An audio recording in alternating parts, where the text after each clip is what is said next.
This is Pradyun. He's a finance geek and his family operates one of the largest investment firms in Delhi.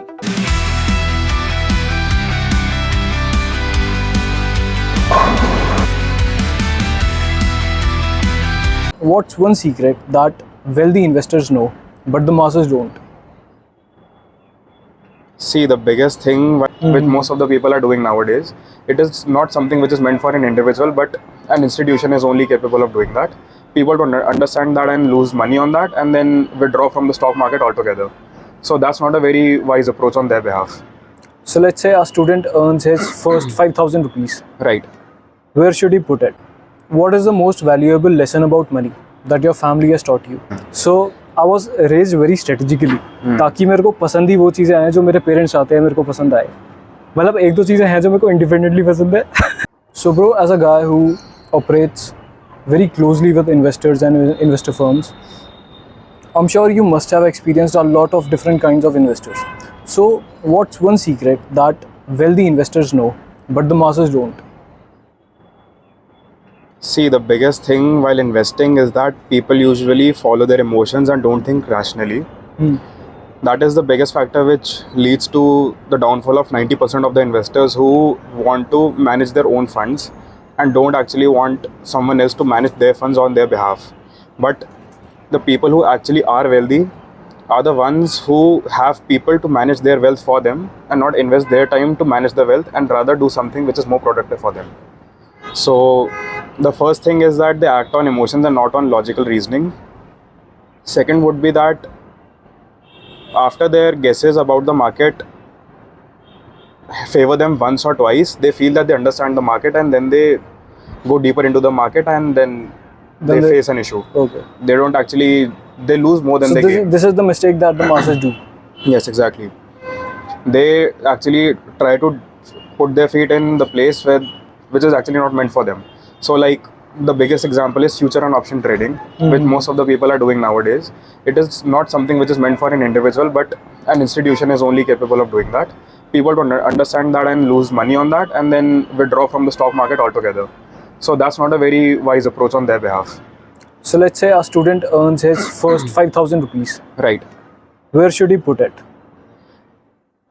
When you start earning, then the best you can actually do is putting in a multi-cap fund. You can just consult a friend or some broker and you can just start investing in a multi-cap fund, but you have to make sure that you're very regular in investing, so it builds your wealth over time.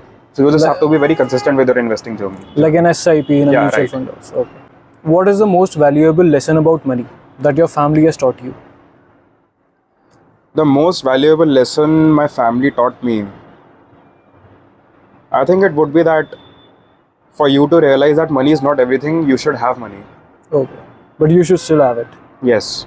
For you to be actually able to understand that money is not everything, you need to still have money and experience what money is like. Got it. And you need to think beyond money. Because like in India, the major problem is that people can't think beyond certain numbers and they're satisfied with the way of life. If they reach 100, 200, 500 crores of wealth in India, they think that it's sufficient to live a comfortable life. They don't think beyond the monetary numbers and about the bigger aspirations regarding the country. Yes. So my family taught me that to think beyond the numbers about the society and about the overall growth of the nation is a really important thing which will drive you forward.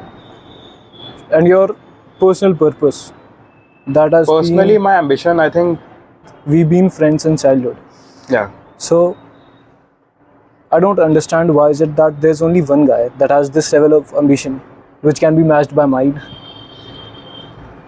I feel that this ambition is something which has been passed on genetically as well. Okay. But other than that, I just feel that no matter how big a number is, it's not unachievable in my mind at least.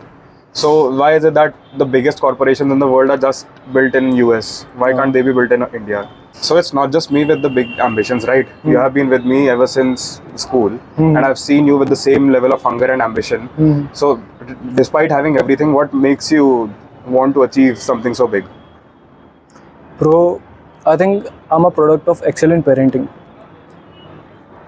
Matlab, since childhood, my father has kept me in trainings, in workshops, in seminars, and even his own trainings and workshops because he's a business coach.